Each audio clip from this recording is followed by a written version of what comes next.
What is up, Prideful Nerds? This is Kyle, and this is the episode of Nerd Talks, which is on Halloween. I hope you guys enjoy this episode and learn something from it. Remember as well, too, that I'm not always going to be releasing Nerd Talk episodes on here. This is just kind of a little promotion for the second channel. If you guys liked it, I would ask if you guys go over and subscribe to that channel as well and support me over there as well. I'm going to be releasing uploads about once every 2 weeks or so because there has to be a lot of research done for each episode. And I'm going to be starting a monster or ghost series, which is going to be talking about ghost happenings around the world. I'm going to do research and talk about those subjects and possibly either debunk them, or if they seem really true, I will see if there's any proof for it and all that good kind of stuff. So if you guys have any recommendations for that, go ahead and leave them in the comments below. Anyway, I'm going to let it off to the Nerd Talks Halloween episode. I hope you guys enjoy it, and happy Halloween. Hello everyone, my name is Kyle from Prideful Nerds, and this is the next episode of Nerd Talks, discussing the origins behind Halloween.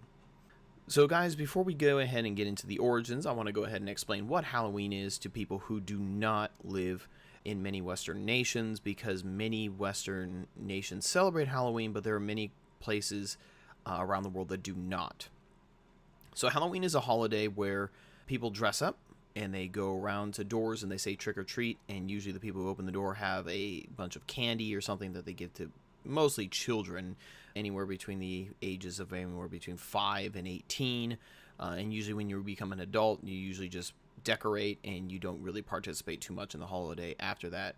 Many people watch scary movies, they dress up in scary costumes or anything that is relevant to anything that's going on or happening in the day, and basically that really is Halloween currently.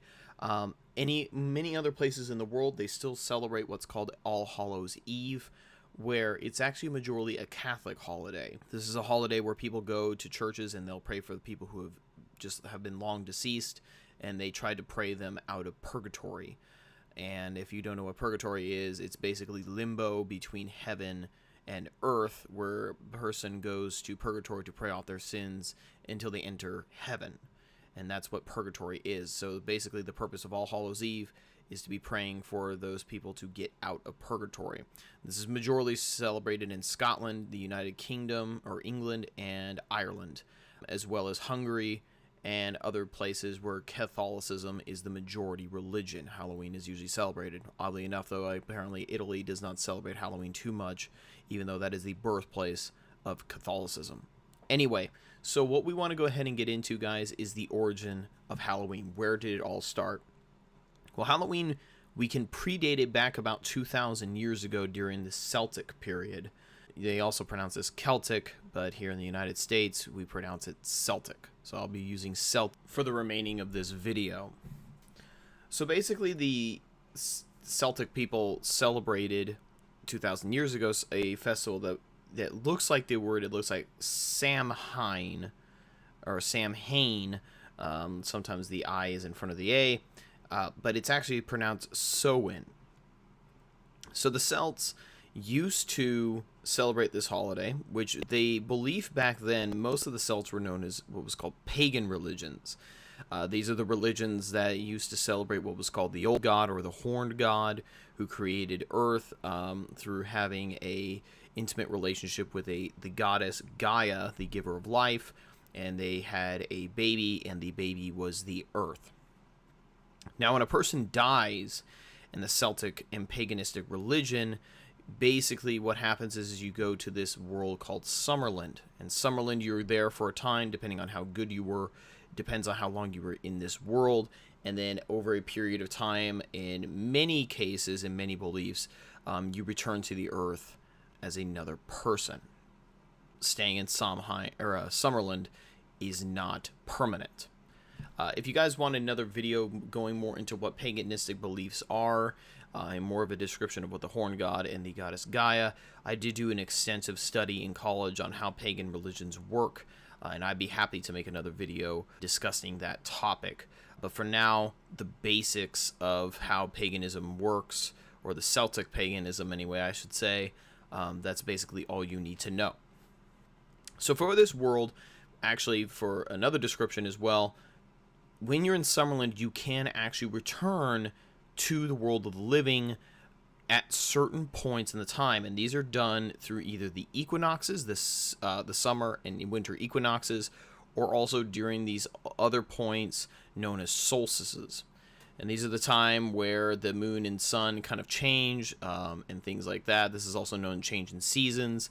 There are many differences between equinoxes and solstices. I'm not going to go into the differences. Just know that Samhain is a celebrant of the fall or autumn solstice. Now, the night of October 31st, which is when Halloween is celebrated, they believe that the world of the living and the spirit world become intertwined. For one night, they actually become one. And this is the time where you can speak to your loved ones who have been deceased and gone to Summerland. And basically, the thing as well with this is that this can also bring horrible things, because there is also a demonic world in paganism, and the world of Summerland and this evil world and the world of the living are all intertwined. So for this, you need a sense of protection.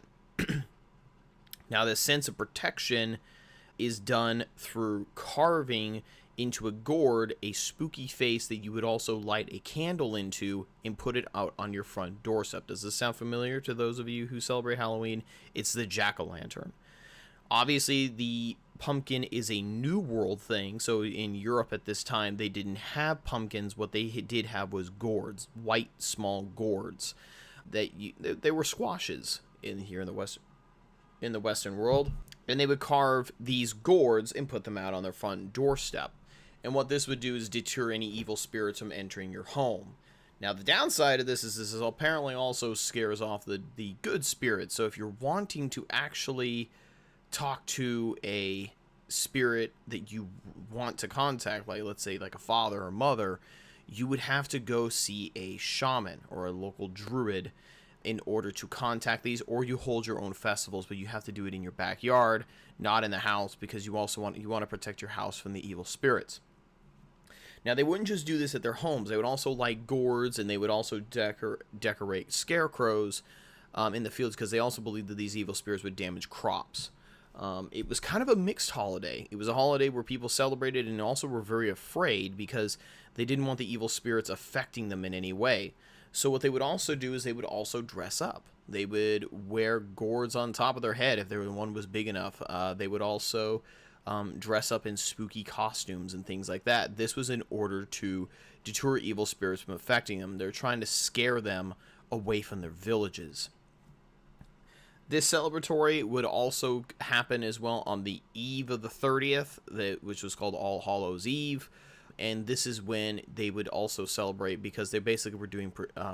this really wasn't a celebration. This was a precautionary ritual that the Celts would actually perform in order to prevent the spirits from entering the village if they were able to bless them. But you would still have to decorate your home and put gourds out in front of your house, because sometimes the ritual apparently didn't work, and plagues and things would be spreading around, and if someone got sick, they would blame it on Samhain, and they would blame it on the spirit worlds coming intertwined. Now, another thing that they did for Samhain is that they would also try to use this time to bless their village. In the midst of all this chaos, they were trying to get blessings from Summerland and from Gaia. And what they would do is the priests would actually make predictions of the future depending on if any negativity happened in the village during the time of Samhain. And nothing bad happened to your village, or if some weird omen happened, they can actually say that they would be able to predict the future and predict if they were going to have a rough winter or not. They would also perform huge bonfires where people would gather around. They would burn crops. They'd also sacrifice animals to other Celtic deities, basically the Horn God and Gaia at this time. There were some other minor gods at this time, but they're not really worth going into at this moment unless you want me to go into a deeper thing about paganism, which I would be happy to do, because this stuff really interests me. What they would do is that they would light this all day long. And what they would also do is they would relit their hearth fires. Now, their hearth fires are places of, these were the kind of like the Druid temples and Druid sacred sites that would actually, they would actually dim them out for the day, and then at night they would relight the hearth fires. And what these hearth fires would do, they were supposed to be wards against evil spirits.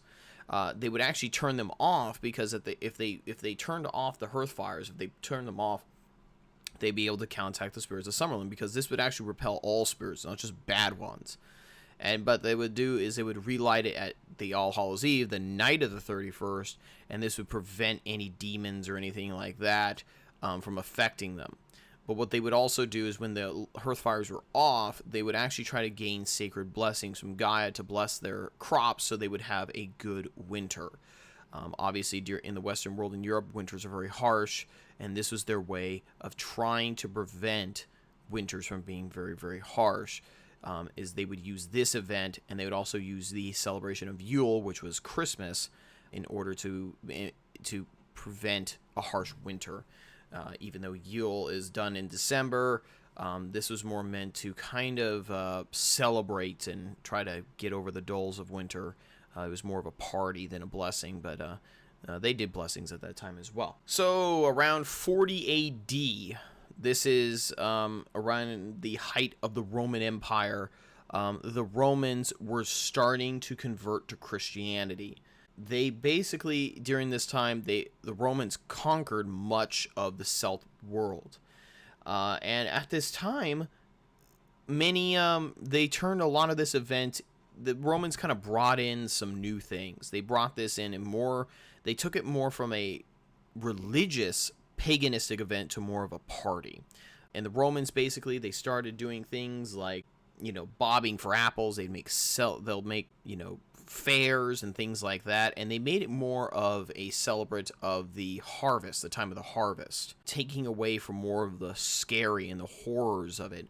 Because really at the time, the Romans didn't really believe too much in evil spirits. They were more of, there are gods, and the gods are either good or they're bad. And the whole demonic thing, they weren't all about that. They didn't want to focus on that. They wanted to focus on the good and the partying as much as the Romans did. The Romans loved to party, as many people who like to study history know. The Romans like partying. They like conquering, too. That's another thing they like to do. But basically, what the Romans did is they introduced a lot more newer things to it. A lot of the Irish Isles, which the Romans really weren't able to get into too much, and neither were they able to get into Scotland. They just built a wall to keep the Scots out. A lot of Ireland still celebrated things in the old ways. They still did the gourds and all that kind of stuff to prevent it, but they weren't trying to go out and relight hearth fires and bonfires. The Romans actually took the bonfire idea and they said, hey, this is really cool. This would be a cool party thing. And what they would do is they would actually burn, instead of burning animals and sacrificing animals, they didn't really do that too much anymore. The Romans sacrificed animals, but they kind of got rid of it out of the Celtics Samhain celebratory events. They got rid of that, and what the Romans actually did is that they just used the time to burn old furniture and just to make the fires as big as possible. And they would drink and do fair things and bob for apples and all that kind of cool stuff. So bobbing for apples actually came from this Roman idea. The Romans bob for apples. So you can think when you go to a Halloween circus or a Halloween fair and you won't go and bob for apples, you can thank the Romans for this, because they were the ones who invented it. So jumping about 500 years, or well, actually 600 years more, around 600 A.D., a lot of this Halloween or Samhain celebratory things spread all throughout Europe. And the idea of celebrating Halloween hit the now rising Roman Catholic Church. Now, the Catholic Church was doing its best to try to bring salvation, in their eyes, to the north. They were trying to go into Norway. They were trying to get into Sweden, Denmark, especially the British Isles. And the Catholic Church had the hardest time trying to convert the Celts to Catholicism. And the way they started doing this is they started changing and adapting into the pagan holidays. Because what would happen is that these people would convert, but they would still celebrate the pagan rituals. And the Catholics did not like this. They were trying to do their best to change this event. So what the Catholics did is the Catholics decided to embrace this holiday, and instead of trying to contact the dead, they used they used purgatory. They said, okay, well, instead of you guys trying to contact the dead and using what they in their eyes was necromancy, you could just adapt this holiday and make it for a day where you pray for the dead. You pray for the dead to get out of purgatory. Now, a lot of this was also coming out of a lot of the pagans who were really rejecting Christianity were actually using Catholic missionaries as sacrifices during Samhain. And the Catholics were not liking this. So what they did is they said, okay, let's try to adapt the holiday to keep the priests from getting burned alive during the Samhain bonfires. Because you got to remember, a lot of these holidays were actually used as anti-Roman propaganda, I guess you want to say. It was an anti-Roman thing where basically instead of... because they didn't like the idea of Romans trying to change their tradition. So a lot of these very resistant to change tribes in Ireland and Scotland and different parts of Europe, they basically were still doing the old way of celebrating Samhain, and instead of sacrificing animals, they started going after Romans and Roman Catholic priests. So they tried to do this to adapt. And overall, this actually did really well. The Catholics were very successful in changing the way Halloween was done. And by the end of the century, around 730 AD, they were able to successfully change the grand majority of Samhain. And Samhain became All Hallows Eve, or Halloween, or Hallowen, pronounced in some certain Celtic areas. I know there are many parts of Scotland where they call it Hallowen. So basically what happened now is that these people were instead of praying to the dead and things like that, they're trying to pray for the dead to get out of purgatory. So they were able to successfully change it and adapt. And the Catholics were very successful in this with Samhain and in Yule, because they basically changed that to Christmas, and they also changed a certain other holiday and changed it into Easter. They were able to convert a lot of these pagan holidays and make them Christianized. Now, obviously, there are some resistance to this, and a lot of Samhain has actually seen a big resurgence in Europe, and people tend to celebrate this, but a lot of the religious spirit things are taken out. Really what Samhain is that it's an excuse for Europeans to light a big bonfire legally and celebrate it. So they don't really celebrate the paganistic Samhain. They just have taken on more Samhain practices in Europe today, because a lot of the times in Halloween, you don't light bonfires. They got rid of the bonfire thing. People still celebrated it, but the Catholics kind of ignored it. People still did the gourd thing. They also started having a tradition where children would go out to different people's houses to get treats. And with these treats, they would also write biblical verses. They'd write things that popes have said. And they also went to different churches and towns. And the Catholic priests would come out and they would give a treat to the children. And that's where the whole term trick or treat came in during this time, because a lot of people would say, hey, trick or treat. This was a paganistic thing of either the spirits are going to trick you. If you open up the house to us, we're either going to trick you or you can give us a treat and we'll go away. And that's where the term trick or treat came in. It still stuck around because the Catholics didn't really know what it meant. And to be honest, I don't think the Catholics really cared as long as people weren't praying to the ancestors and they were praying to God instead. So the Catholics didn't really care how that worked too much. Now, this was celebrated in Europe all the way through from around 700 AD all the way up until, well, today, obviously. And it's still Christianized a little bit, but the majority of the time now this has become more of a commercial thing where people go out and they buy candies and, kids run around and stuff like that. But in Europe, a lot of the Catholic nations still celebrate it the old Catholic way. Now, here in the U.S., because we love to marketize things, we love to make profit off of nearly everything. Not saying that's wrong, but that's what we do. Halloween was never really celebrated here in the U.S. until the 40s. 1948, really, to be specific, is when you started seeing ads from candy companies saying, hey, buy stuff for Halloween, and they started appearing in magazines. And this really has to do with World War II. When the troops from the U.S. came over to Europe in World War II, they started seeing these different holidays, and Halloween was one of them. And a lot of these soldiers kind of thought the idea was cool. So that in order to look cool when they came back, they started talking about how this whole Halloween thing, and the U.S. started celebrating it.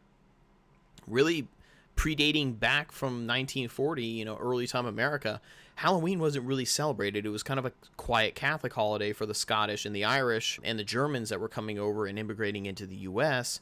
A lot of people were celebrating it, but it just wasn't really too big of a deal. A lot of the ideas of Halloween were really kind of turned away in England, which is where the majority of people who came over here from the U.S. originally were from. They kind of turned away from it after Henry VIII banned himself from the Catholic Church and formed the Anglican Church, the Church of England. Halloween was kind of looked down upon as a Catholic holiday, and it really wasn't picked up again until the late and mid 1800s, and you started seeing a resurgence in the celebratoriness of Halloween that time. But during the 16th, 17th, and early 1800s, it was really looked down upon. So many English people did not celebrate Halloween for about 200 years. There was a dark spot at that point. So really, Halloween was kind of a quiet holiday that really wasn't spoken about too much until the 40s. And it became commercialized. It was more about buying costumes, decorating, purchasing decorations, purchasing candy, and things like that. The religious notion of Halloween was not celebrated too much in America at all. Now, here in the U.S., if you are a Catholic, you could still go to Catholic service and Catholic masses here in the U.S. to celebrate Halloween in the old way. But really, in the public sphere, it's just mostly about getting candy, kids decorating up and things, and for girls about 14 and up to dress up in the most sluttiest thing possible. I don't understand that, but that's just become so popular here in the U.S. I don't quite understand it. I don't complain in girls over 18, but, if you're younger than that, what the fuck are you doing? So anyway, that is really the history of Halloween. There really isn't too much more to go into. It's just really interesting to see how the paganistic ideas really still are shown today. The whole jack-o'-lantern thing, the whole dressing up, that is coming straight 2,000 years ago. Obviously today now it's more commercialized, unless you're in certain parts of Europe where it's still celebrated in the old way, or you can also see in parts of Europe where actually the pagan thing is still going on. The praying to the ancestors is really not big in Europe anymore, but you could still see where people are lighting the bonfires, people are dressing up in old costumes like they used to back in the day, and still making the carvings out of the old gourds rather than using pumpkins, even though pumpkins is more the big thing we use now. And the pumpkin idea really just came out of America because it was actually a way the pumpkin farmers can get a good deal, because selling pumpkins back here in the U.S. Was kind of a hurting market, and in order to boost the market here in the U.S., they actually started advertising, instead of using gourds, which are more expensive, you can use a pumpkin and you can do more different carvings. And really the reason why pumpkin spice and things like that became a huge big thing was due to Halloween. It was due to people buying these things, and they all of a sudden decided people were wasting the insides of the pumpkin, and they're like, I wonder how we can use this, and they started making pumpkin pies and things like that. This really didn't take off until the celebratoriness of Halloween from 1948. So you can thank the commercialized people and the market to basically try to celebrate Halloween to make a profit. The reason why people are so crazy about pumpkin spice and stuff like that is really thanks to this event. People picking up Halloween and the pumpkin farmers trying to get a bigger lobby in the market, and they basically started pushing to have pumpkins sold instead of gourds for carving things, which worked. A lot of people did it, and because the pumpkin had a bigger face, you can carve different things. And then all of a sudden people realized that, hey, pumpkins actually taste pretty good, and the market just boosted. And that's why every year now we sell almost 2 billion pounds of pumpkin is sold here in the US each year, thanks to this event. So anyway, guys, I hope you guys enjoyed this episode of Nerd Talks. I know it's a really different subject. I just thought it would be kind of cool to talk about the history of things. If you guys want me to touch on another subject, please let me know down below. If you guys want me to talk more about kind of like paganistic religions and the ancient religions, I'd be happy to do that. I took advanced religious studies in college where we got to touch on a lot of these subjects. So I have a lot of knowledge on how this stuff works. And that's really how I got into the interest of the history of Halloween, was when I was celebrating reading into the different paganistic religions in Europe, I stumbled upon the ancient pagan holidays, and all of a sudden I realized that these all connected. I just wanted to kind of share that with you guys. So anyway, guys, I will see you all in the next video that I make. See ya.